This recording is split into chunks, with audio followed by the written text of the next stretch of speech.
हाँ जी, कैसे हैं आप लोग? सब ठीक ठाक, कुशल मंगल। चले जी।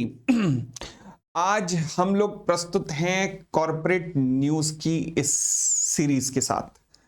सर बहुत दिनों बाद आए हो? हाँ, बहुत दिनों बाद आया हूँ। एक्चुअल में ऑडिट का, इंटर ऑडिट का बैच शुरू होना था, जो कि अच्छे तरीके से शुरू हो पाया है। एंड तो इसलिए अब थोड़ा सा फ्री हो पाया हूँ। इंटर की ऑडिट की बुक्स वगैरह फाइनलाइज करनी थी, जिसकी वजह से थोड़ा बिजी हो गया था। But I am back now again, और ये सीरीज अब फ्रीक्वेंट रहेगी दोबारा। एंड इस सीरीज के साथ में एक इनफैक्ट बड़ी एक सीरीज की डिमांड आ रही है, वो है कि company of the week. Sir एक सीरीज आपने शुरू की थी, वो दोबारा आप शुरू कीजिए। एक बड़ी डिमांड बच्चों की क्लासेस में भी आ रही है। एक्चुअल में उसके रीजन बताता हूँ। रीजन जो है ना, वो पीछे है कि रीजन जो उसका ट्रैक रिकॉर्ड रहा, ट्रैक रिकॉर्ड उस सीरीज का क्या रहा। जैसे हमने उसमें चर्चा की थी कि सुजलॉन आने वाले समय की बहुत अच्छी कंपनी, जब ये चर्चा की थी 6 महीने पहले, 8 महीने पहले, तो शेयर शायद उस कंपनी का 10 रुपए पे था, आज का 40 के करीब है। फिर मैंने अगली सीरीज में चर्चा की थी जीएमआर का, तब चर्चा की थी तो शेयर शायद 45 रुपए पे था, आज शायद 80 रुपए पे है। फिर मैंने उस टाइम हिंदुस्तान एरोनॉटिक्स लिमिटेड की चर्चा की थी, जिसका शेयर उस टाइम शायद नियर अबाउट 2500 पे था। उसके बाद स्प्लिटिंग भी हुई, स्प्लिटिंग होने के बाद भी आज की डेट में शायद वो 5000 क्रॉस कर चुका है। मतलब एवरेज अराउंड जिन कंपनीज की हमने चर्चा की थी, fundamental strong company of India, उन सबके अगर मैं कहूं कि शेयर प्राइस जो हैं पिछले 6 महीने में एवरेज अराउंड 70 से 80% बढ़े हैं। जीएमआर उस पर चर्चा की थी, Suzlon, Hindustan Aeronautics, Bharat Electrical Limited and Hindustan Coppers, ये 5 चर्चाएं हम लोगों ने की थी। और पांचों कंपनीज का एवरेज देखोगे आप 70% से ऊपर है। इट इज अराउंड 74% पिछले 6 महीने का इन्होंने रिटर्न दे दिया है। बट अगेन ये कोई स्टॉक रिकमेंडेशंस की चर्चाएं नहीं थी, ये केवल कंपनी के फंडामेंटल्स की चर्चा थी कि कैसी कंपनी स्ट्रॉन्ग कंपनीज हैं। तो फिर अब आपके इस डिमांड को देखते हुए अब मैं इस सीरीज को दोबारा से शुरू कर रहा हूं। नॉट दिस संडे, क्योंकि आज सैटरडे है, नॉट दिस संडे क्योंकि रिसर्च करने में भी थोड़ा सा टाइम लगता है, बट अगले संडे से हम लोग लाएंगे। और अगले संडे की कंपनी का मैं नाम आपको जल्दी बता दूंगा कि कौन सी होगी, और इंटरेस्टिंग होगी, देखिएगा। तो अभी मतलब मैं ज्यादातर ना वही कंपनियां पकड़ता हूं जो अभी तक ध्यान में आई नहीं है, बट जिनकी तरफ ध्यान जाना चाहिए। अब चांस की बात है कि 5-6 कंपनियां बताई, इनमें इतनी इतनी रिटर्न आ गई। सुजलॉन ने तो रिकॉर्ड ही तोड़ दिए, पूछो ही मत। बट चलो, ये सीरीज शुरू होने वाली है नेक्स्ट वीक से।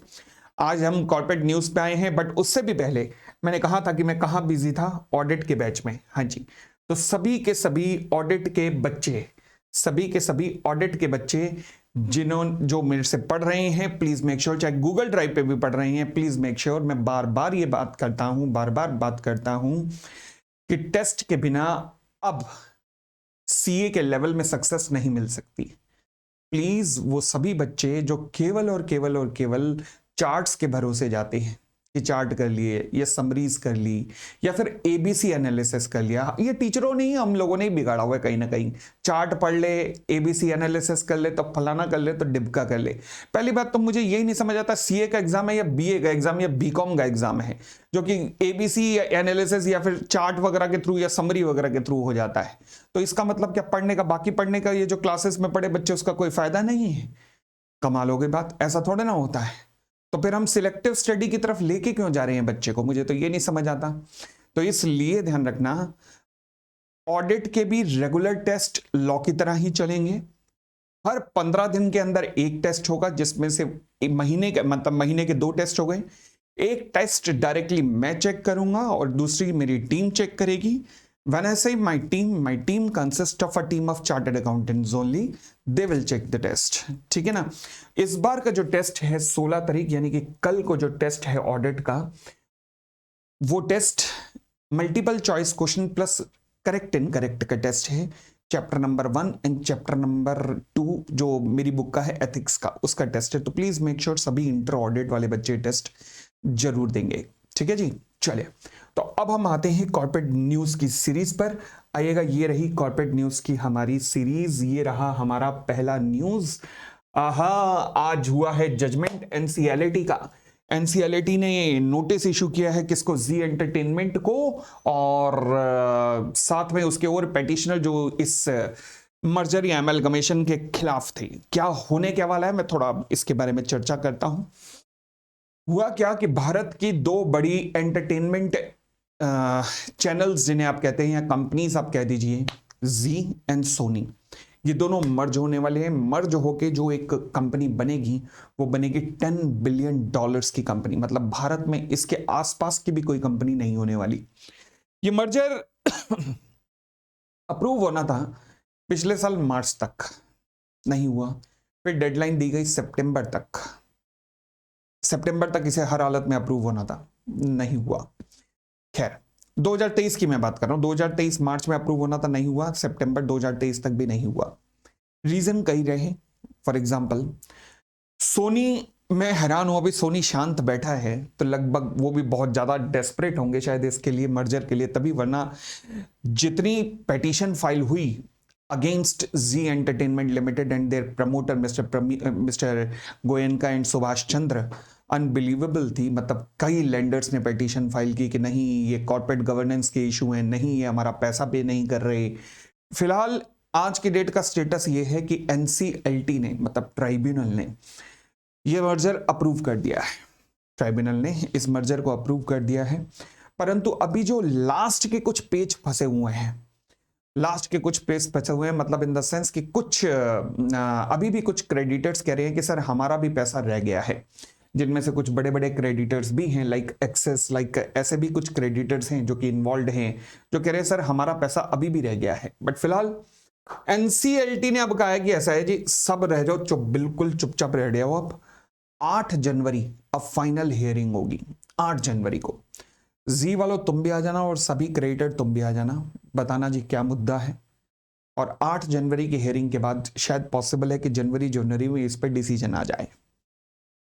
अगर डिसीजन आ गया और एनसीएलटी ने अब ओके कर दिया सब कुछ, तो आप सोच भी नहीं सकते कि ये कंपनी किस लेवल की, इसका वैल्यूएशन किस लेवल पे बनेगा, आप सोच भी नहीं सकते। देखिए कौन कौन इन्वॉल्व है। IDBI trusteeship, IDBI bank, Axis finance, JC flowers asset reconstruction company, IMAX corporation, ये सब आज की डेट में फाइनेंशियल इंस्टीट्यूशन आज की डेट में इन्वॉल्व हैं, जिन सब की पिटीशन अब 8 जनवरी को सुनी जाएगी। ये सब चाहते थे कि इस मर्जर को स्टे लगा दिया जाए। एनसीएलटी ने कहा मैं स्टे नहीं करूंगा, मर्जर गो हेड करेगा, मगर 8 जनवरी को फाइनल हियरिंग के बाद हम फाइनल डिसीजन लेंगे। अगर ये मर्जर अप्रूव हो गया तो हम तो यहां पर फंडामेंटल एनालिसिस कर रहे हैं, हम तो शेयर के प्राइस की बात नहीं कर रहे हैं। अगर ये अप्रूव हो गया तो जो कंपनी का आज की डेट में वैल्यूएशन जो भी है उसके बेसिस पे जी का जो प्राइस है नियर अबाउट 280 290, बस आप देखना, केवल उसको देखना। आई एम नॉट सेइंग कि इन्वेस्ट करना, बट आई एम सेइंग कि एक इवेंट पे डिपेंड करता है, तो देखना कि क्या होता है ताकि आपको नॉलेज मिले कि ऐसे इवेंट से क्या होता है। दो कंपनीज का मर्जर होगा, उसके बाद जो वैल्यूएशन बढ़ेगी उसको मैं कहता हूं वॉच करना एज अ स्पेक्टेटर। प्लीज अभी आप इन्वेस्ट मत करना, ये कोई इन्वेस्टमेंट एडवाइस चैनल नहीं है, ये केवल आपको ज्ञान को बढ़ाने के लिए केवल बताया जा रहा है कि इवेंट बेस्ड कैसे घटनाओं का प्रभाव पड़ेगा। देखते हैं आगे चलकर 8 जनवरी के बाद, ठीक है। तो ये पहले न्यूज थी जिसमें कहा गया कि हम 8 जनवरी को फाइनल हियरिंग लेंगे, जिसमें फाइनली डिसाइड करेंगे कि हाँ जी इस मर्जर का क्या करना है, और इन जो फाइनेंशियल क्रेडिटर्स हैं जो जी के, जिन्होंने जी से पैसा लेना है, उनकी एप्लीकेशन का क्या करना है, ठीक है। ये पहली न्यूज थी। दूसरी न्यूज है हमारे पास, probes against the Sahara group. हाँ जी, गवर्नमेंट या फिर मिनिस्ट्री ऑफ कॉर्पोरेट अफेयर ने कहा है कि सुब्रतो राय सहारा जी बेशक नहीं रहे, बट उनकी कंपनीज के खिलाफ जो भी इन्वेस्टिगेशन चल रही है, जो भी इन्वेस्टर्स का पैसा लौटाया जाना है, वो इन्वेस्टिगेशन एज इट इज चलती रहेगी। हालांकि उसी स्पीड से चलेगी या नहीं ये कहना मुश्किल है। सुब्रतो राय सहारा जी के दोनों बच्चे तो आज की डेट में विदेश में सेटल हैं, वो अब नहीं रहे। प्रोब कैसे चलेगी, it is very difficult to say. Assets ही बेचे जा सकते हैं ज्यादा से ज्यादा इन्वेस्टर्स को पे ऑफ करने के लिए, बट ओवरऑल चाहे मिनिस्ट्री ऑफ कॉर्पोरेट अफेयर कह रही हो कि इन्वेस्टिगेशन प्रभावित नहीं होगी, बट थोड़ा सा डिले होने की मुझे संभावना है कि कहीं ना कहीं इन्वेस्टर्स का पैसा कहीं ना कहीं आने में डिले होगा, पक्की बात है। चलिए फिलहाल अब अगली न्यूज आती है स्पाइस जेट को लेकर। न्यूज इंटरेस्टिंग है, कहता स्पाइस जेट का इस हफ्ते में शेयर प्राइस में बहुत बड़ा जंप देखा होगा आपने। 15% का जंप क्यों हुआ है? क्योंकि वो एनएसई में लिस्टिंग करवाने जा रहे हैं। अच्छा, एनएसई में लिस्टिंग मतलब अभी तक लिस्टिंग कहां पे थी? बीएसई पे थी। देखो जी, भारत में 2 तरीके की स्टॉक एक्सचेंज होती हैं। जैसे कि अमेरिका के अंदर ना स्टॉक एक्सचेंज में सेग्रीगेशन है। फॉर एग्जांपल वहां पर अगर कोई आईटी सेक्टर की कंपनी है यूएस में तो वो नेस्डेक पे लिस्ट होती है, और अदर देन आईटी सेक्टर की कंपनी है तो वो डाउ जोन्स पे लिस्ट होती है यूएस में। बट भारत में ऐसा नहीं है। भारत में दो बड़ी बड़ी नेशन वाइड स्टॉक एक्सचेंज जिन्हें कहते हैं वो है बॉम्बे स्टॉक एक्सचेंज और national stock exchange. Bombay stock exchange बहुत पुरानी है, सैकड़ों साल पुरानी है, 1890 के करीब शायद समथिंग अराउंड इसकी स्थापना हुई थी। पहले ये एक पार्टनरशिप फर्म्स वगैरह के रूप में चला करती थी, बट लेटर ऑन इसे 1902 या 1900 शायद 2002 3 या 4 के अंदर सेबी ने कन्वर्ट कर दिया था। केतन पारेख स्कैम के बाद इसे कन्वर्ट कर दिया था कंपनी में, तो बीएसई लिमिटेड बन गई थी। एनएसई की स्थापना हुई सेबी के आने के साथ ही 93-94 में एनएसई नेशनल स्टॉक एक्सचेंज की स्थापना हुई। अब नेशनल स्टॉक एक्सचेंज जो है ना, क्योंकि एक कॉर्पोरेट फॉर्म में आया था, बीएसई 93-94 में एक फर्म की फॉर्म में हुआ करती थी। क्योंकि national stock exchange corporate form में आया, बड़े बड़े सुधार लेके आया, तो इससे हुआ क्या कि बीएसई पे डील करने वाले बहुत सारे इन्वेस्टर्स एनएसई की तरफ अट्रैक्ट होने लगे। अब एनएसई नए नए प्रोडक्ट ला रहा था मार्केट में, like future, like option, like forward contract. ये सब कौन लेके आया था? ये सब एनएसई लेके आया था, जिसका इंपैक्ट ये पड़ा कि ज्यादा से ज्यादा इन्वेस्टर्स का मूवमेंट एनएसई की तरफ हो गया। और इससे हुआ क्या कि नेशनल स्टॉक एक्सचेंज में भारत में जो स्टॉक इन्वेस्टर्स हैं उनमें से 70% के करीब आज की डेट में एनएसई पे शेयर खरीदते हुए बेचते हैं, और रिमेनिंग जो बीएसई पे आज भी टिके हुए हैं वो बीएसई पे टिके हुए हैं। अब अगर आप कंपनी, मैं कहता हूं कि कोई कंपनी केवल बीएसई पे लिस्ट है, तो क्या मैं कह सकता हूं वो 30% को तो दिख रही है मगर 70% उसमें नहीं देख रहे, क्योंकि एनएसई में वो शेयर खरीदते हैं, एनएसई में कंपनी नहीं है। तो अब स्पाइसजेट ने कहा है कि हम एनएसई पे भी जाएंगे, तो इसलिए शेयर प्राइस बढ़ रहा है क्योंकि ग्राहक बढ़ रहे हैं, इन्वेस्टर बेस बड़ा मिलने वाला है। ठीक हो गई इतनी बात? तो ये रीजन था शेयर प्राइस बढ़ने का। फिलहाल आगे आते हैं। बायजूस के लिए लग रहा है अच्छी खबर आने की कोई चांस है नहीं। इन्हें मुझे लगता है कि एक अच्छे से पंडित जी को बुलाकर हवन वगैरह, झाड़ा वगैरह करवा लेना चाहिए, क्योंकि हालात इनके दिन प्रतिदिन लगातार नीचे गिरते जा रहे हैं। फिलहाल कंपनी का एक इन्वेस्टर है जिसका नाम है प्रोसेस का कहना है कि आज के डेट में उनकी नजर में बायजूस की वैल्यूएशन जो है वो $3 बिलियन है। मतलब वो कहते हैं ना कि तुम मेरी नजरों से गिर गए, बस वैसा ही कुछ हो गया है। क्योंकि एक साल पहले ही, लास्ट ईयर, इन्होंने इसी बायजूस को वैल्यू किया था $22 बिलियन पे। आज $3 बिलियन की वैल्यूएशन रह गई है। बाय गॉड, यानी कि आप देख रहे हो कंपनी लगातार, आपने कंपनी को अपनी आंखों के सामने चढ़ते भी देखा होगा, एडटेक सेक्टर की सबसे बड़ी कंपनी बनते भी देखा होगा, और आज उसी कंपनी को फॉल होते हुए भी देख रहे हो। वाह, सब कुछ हमारी नजरों के सामने ही हुआ। फिलहाल बायजूस आप सुनते ही रहते हैं कि क्या क्या हो रहा है। कभी बीसीसीआई कंपनी को कोर्ट में लेके जा रही है, कभी कंपनी अपने इंप्लॉयज को निकाल रही है, और अब वैल्यूएशन का चक्कर। खैर, बुरे दिन है, झाड़ा वाड़ा करवाओ भाई। आगे बढ़ते हैं। हाँ जी, India to roll out the optional T+0। लग रहा है हम लोग ना थोड़े ज्यादा ही जोश में आ गए हैं। वर्ल्ड वाइड अपनाया जाता है T+1, ज्यादातर यूरोपियन कंट्रीज वगैरह भी अपनाती हैं T+1। T+1 का मतलब क्या है कि आज आपने अगर शेयर खरीदे तो उनकी डिलीवरी कल आपके पास आ जाएगी। पहले हमारे देश में चलता था T+2, मतलब ट्रांजैक्शन डे आज है और 2 दिन बाद आपको डिलीवरी आती थी। फिर हुआ T+1, आजकल T+1 चल रहा है, जैसे कि यूरोपियन कंट्रीज वगैरह में, वेस्टर्न कंट्रीज में चलता है।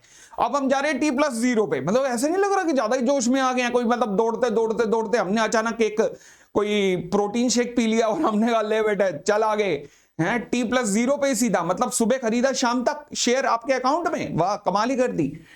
बट होने वाला है भाई साहब, होने वाला है, दूर नहीं है वो दिन। क्यों? क्योंकि T+0 के सेटलमेंट पे हम जाने वाले हैं। ऑप्शनल होगा मार्च 2024 से, ऑप्शनल, मैंडेटरी नहीं। उसके बाद सेकंड स्टेप में हम मैंडेटरी करेंगे।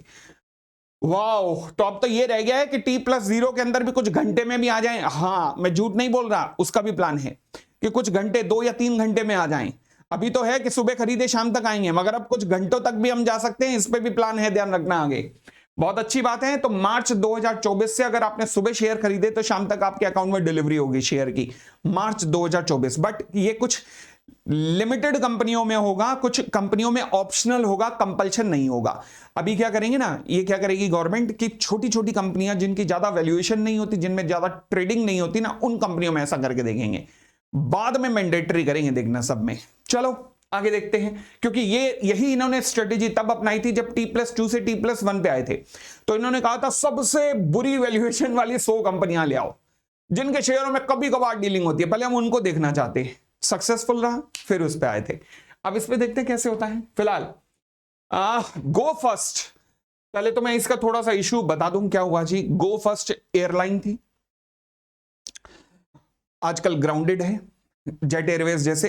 हालांकि जेट तो बंद ही हो गई, मतलब रिवाइवल पे है दोबारा से। अभी देखो उसमें भी पंगे चल रहे हैं, कैनेडियन बेस्ड ग्रुप ने टेक ओवर किया है, कार्लोल जलान कार्लोल ग्रुप के नाम से है, बट उसमें भी कुछ पंगे चल रहे हैं, जो पेज फंसे ही हुए हैं, बाहर नहीं निकल पा रहे। बट फिलहाल अब हुआ क्या कि गो फर्स्ट एयरलाइन, ये भी भारत की तीसरी सबसे बड़ी एयरलाइंस मानी जाती थी, ये भी ग्राउंडेड हो गई। सारे प्लेन जो है ग्राउंडेड हो गए हैं। क्यों? क्योंकि कंपनी के पास पैसा नहीं है अपने क्रेडिटर्स को पे करने के लिए भी, तो सारी फ्लाइट वगैरह सब कैंसिल हो गई और पिछले 6 महीने से लगभग कैंसिल ही हुए जा रही हैं। अब कंपनी जब अपने क्रेडिटर को पे ऑफ नहीं करती ना, तो क्रेडिटर कंपनी को एक एक्ट के अंदर स्यू कर सकते हैं, जिसे कहते हैं insolvency and bankruptcy code. Insolvency and bankruptcy code का नाम दिया जाता है। ठीक है जी, अब आगे सुनिएगा। इस इंसॉल्वेंसी एंड बैंक्रप्सी कोड के अंदर, इस इंसॉल्वेंसी एंड बैंक्रप्सी कोड के अंदर कंपनी के ऊपर केस हुआ। अब इस केस जैसे यहां पर एक्सेप्ट होता है ना आईबीसी या इंसॉल्वेंसी एंड बैंक्रप्सी कोड के अंदर, 180 दिन का समय मिलता है कंपनी को रिवाइवल में लाने के लिए। बट कई बार ये समय कम अगर लगता हो तो 90 दिन का एक्सटेंशन भी मिल सकता है। तो कंपनी को वही 90 दिन का और एक्सटेंशन मिल गया है, ताकि जो भी इशू है उसे रिजॉल्व किया जा सके, कोई ले आओ बायर जो इसे टेक ओवर करवाया जा सके। परंतु अगर इन 180 प्लस 90 दिन और मिले, उनमें कुछ नहीं हुआ, तो फिर कंपनी को लिक्विडेशन में भेज दिया जाएगा। बट उम्मीद है कि अगले 90 दिन के अंदर अंदर कुछ होगा, कोई ना कोई बायर जरूर आएगा कि भाई हम प्लान लेके आए हैं और हम इस कंपनी को इतने में टेक ओवर करना चाहते हैं। देखने वाली बात है गोयर का क्या होगा, क्या ये डूब जाएगी या इसे बचा लिया जाएगा, देखने वाली बात है। चलिए वो मैं आपको बताता रहूंगा। फिलहाल अगला है T+0 भी हो गया, गोयर भी हो गया। अच्छा जी, तो ये थी हमारी आज तक की न्यूज।